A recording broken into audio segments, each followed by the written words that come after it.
Amazing, right, clap your hands again, nice and loud, nice and proud, nice and fast. Get out of the way. You've got Nick Hill.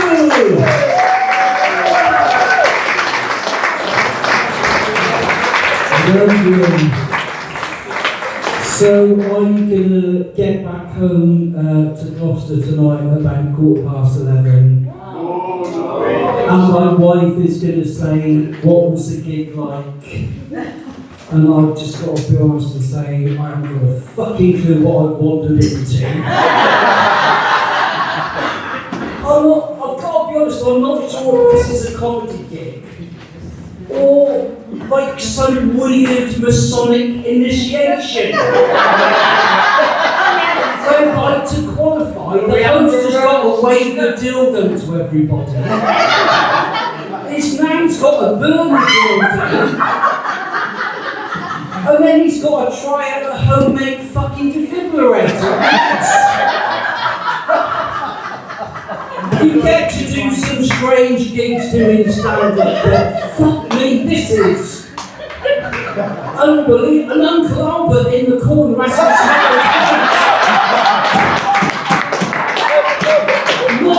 nothing. I'm not even sure if he's alive, I've got to be honest.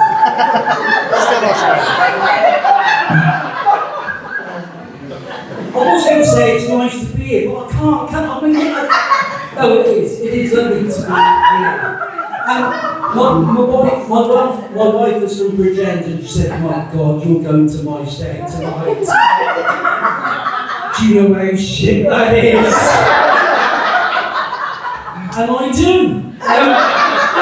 Because her sister lives in Llangollen and her brother lives in Llangollen, so we're down here a fair bit. And I'm going to come back in the day and see if this is all just a fucking dream. That's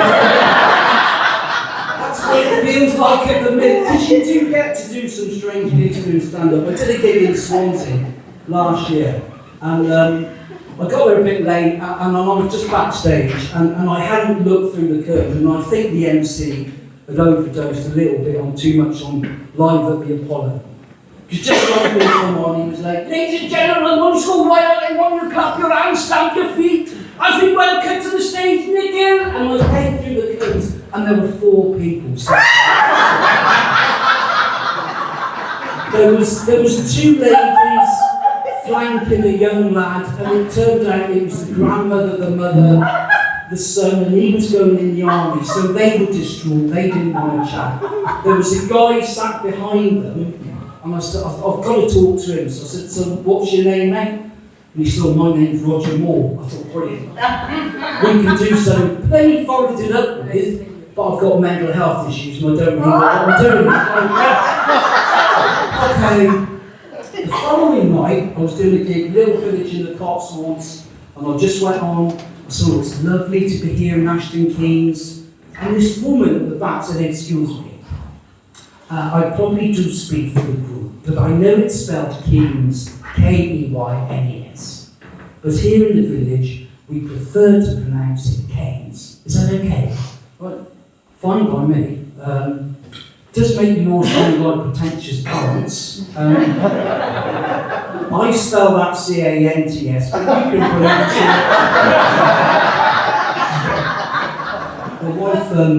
My wife has been very supportive of me doing stand-up, really, really supportive. And I probably had my best year in 2023. I went to the Leicester Comedy Festival, I entered a competition called the Silver Stand-Up, which is basically a competition aimed at the over 55s. There's no upper age in it. So backstage it was like God's waiting room for comedians. One act, just before he was go on, he was slumped in his chair, his eyes were closed, and we were looking at him, and we didn't know whether he was alive or dead. And somebody said, do you think we should wake him up? I went, no, let him sleep. So, oh, that's really kind. Well, no, not really, because if he misses his chance, that will increase ours. I mean, it was good. And I went on, I did my 5 minutes, and I won. And I phoned my wife, and I said, you'll never guess, after 4 years of trying for this competition, I've only gone and won. And she went, that's brilliant. What have you won? I said, just a trophy. Okay, we'll have a chat when you get home. That's never a good sign. So we get out, and I'm showing her the trophy. She says, right, is that it? I went, yeah, just just trophy. Okay. I've been on their website. Oh, shit, have you? What about the £500 cash prize for the winner? I was gutted, right? Because I had that lined up for something special. So what have I told you all through our marriage? I said, I don't know, there's been so many things it's hard to remember, to be honest. She said, never lie. And she's right, you shouldn't lie, should you? You shouldn't lie in a marriage. She went away last April for a week on a cruise, and she phoned me on the Wednesday. You alright? Yeah, fine, thanks. Are you missing me? I remember what she said. She said, no, absolutely not. She started clutching at straws, so I bet the dog's missing me. He wasn't, he was loving life, right? Sleeping on the bed, we were down the pub every night, we went and got tattoos, well I did. It was the best week of our life. But we, like Ralph said, we did dry January this year. We still drank, just no sex.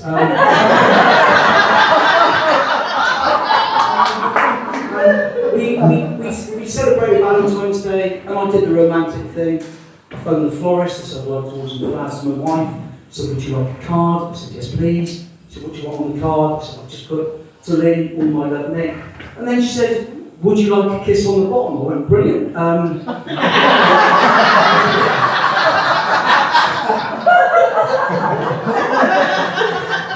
could probably get around 10 minutes. I meant on the bottom of the card, I said, I know, I'm a comedian, I'm just making a joke, and quick as a flash, she said, I bet you don't get many gigs, which I thought, that's harsh, isn't it? But we celebrate Valentine's Day at home, because we're pensioners now, we can't afford to go out. And we celebrate, it's hard, isn't it? It's hard. It gets worse than that. It does get worse than I know. Yeah, obviously. And we sat there and said, can you remember how we met? I went, yeah, I had an ad in the local arts garden, didn't I? She said, well actually you had two, but I only replied to one. I said, why was that? She said, well on the first one you put in, you put how tall you were. And I've got to be honest, it sort of put me off a little bit. I didn't know any of this, I didn't realise she was heightened. I should have done, because about a week after we got together, I suggested going to Alton Towers for the day. And said, I am not spending £64 for you to be allowed on 2 rides.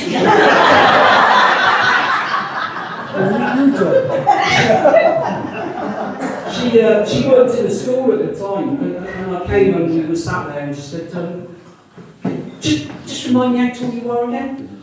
Sorry? Just remind me how tall you are again. I said, well, I'm 5'2". Yeah, what's that in inches? I said, 62. 62 inches, where's this going? So it's just the kids at school today. We're doing some natural history. And do you realise you're only 7 inches taller than the largest emperor penguin ever recorded? That's not the thing you want to hear, is it? We've been married 26 years, I think now, and we've gone through the same routine every night. She goes up to bed, I come up to bed. Have you locked the back door? Yes. Have you locked the front door? Yes. At the bottom? Yes. At the top? No.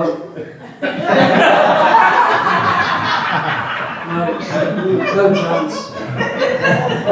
It's pathetic. And around about October, November, I get this. I hate this time of year. Do you? What's that? Well, the bottom of the bed's always cold, isn't it? Like, I don't know, my legs are moving.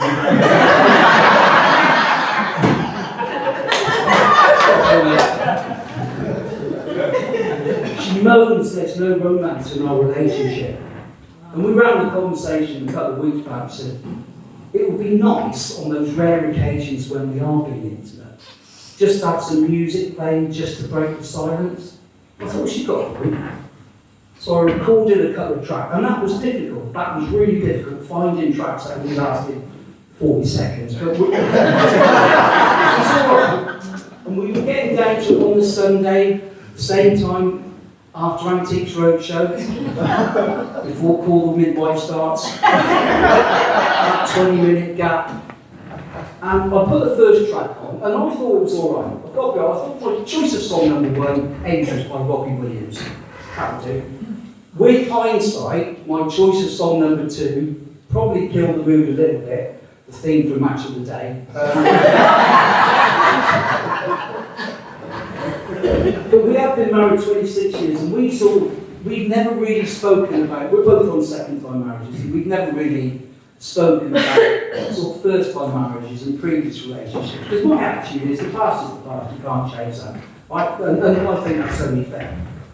We were sat watching a film a couple of weeks back. She's on one end of the settee, I'm down the other. And it was one of these American programs where the blokes try and smuggle drugs into jail by wrapping them in cellophane and shoving them up his arse. And we were watching it, and she goes, "That's ridiculous, that is." "What?" I said, "Wow, doing that." "Is it?" "Yeah." She said, "Because we know how hard it is to get something up there, don't we?" Right? And I looked at her and I said, "We do." And she went, "Oh no, sorry, it wasn't you."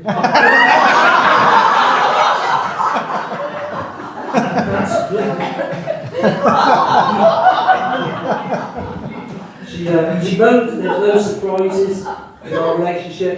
And again, I took that on board. So the other night, she was in the bathroom getting ready. I went to the bedroom, turned the lights off, lit some candles, hid under the bed. And when she came in, I just grabbed her ankles. That wasn't the surprise she had in mind. She did surprise me just before Christmas. She said, "You have remembered you're picking me up from my work's due tomorrow." Well, that came as a complete shock, because she's been retired 7 years. I said, "Your work's due." "Well, it's not really. The girls from where I used to work, they're not girls, they're menopausal, 60-plus-year-old women. So it's just nice to still feel I'm part of the team. So can you pick me up?" "Yeah, I'll pick her up." So I got to a place where I was meant to be picking her up. She gets in the car. All I said was, "Have you had a nice time?" And then it started. "Are you saying I'm drunk?" "No." "Clearly you've had one or two." "I don't think you love me. In fact, I don't think you've ever loved me." I said, "Well, I do, I have. Obviously, no guarantees going forward, but..." She said, "Well, if you love me, you can prove it right now." I said, "Well, how am I going to do that?" She said, "You can get on top of me in this car and make love to me." I said, "That is not going to happen." She said, "Give me one good reason." I said, "I'll give you 3. She said, "Go on then." I said, "Well, number 1, it's 4 o'clock in the afternoon. Number 2, we're still outside Wetherspoons in the middle of Gloucester. And number 3, last but by no means least, we've got your girlfriend in the back of the car. Because we're giving her a lift home." And that's the thing, she's got a girlfriend. She went on that cruise for a week with her girlfriend. I walked in one night with my girlfriend. Spend that £500 I went at the comedy festival. Oh, the shit I got. But I am retired, and we are spending, I'm sure there's other retired people in there, we're spending 24/7 with each other, and it's, yeah. We've just got to a stage, and it's like an irritating stage. I mean, for her, it's like just everything I do. For me, for me and her, it's probably only 2 things. Her breathing. And if we're out in the car and I come up to a T-junction and I want to turn right, I'll say to her, "Is it safe to go?" She'll go, "Yeah." And as I'm pulling out, "As long as you're quick." I've realised in the time we've been retired that she has missed a vocation in musical theatre. That's what she should have done. Musical theatre, that's that shadow of a doubt. Because she can make a song and dance go, fucking hell. But I wasn't really sure what to expect when I retired. And these are the rules for you young people. You'll have to learn. There are certain rules. I now know it's obligatory to spend at least 4 days out of the 7 in any one week at a garden centre. Right? That's the rules. We go to one near us so often. I've got a loyalty card. Right? We went there last year on my birthday. I gave her the loyalty card. She tapped it into the till. She went, "Oh, it's your birthday."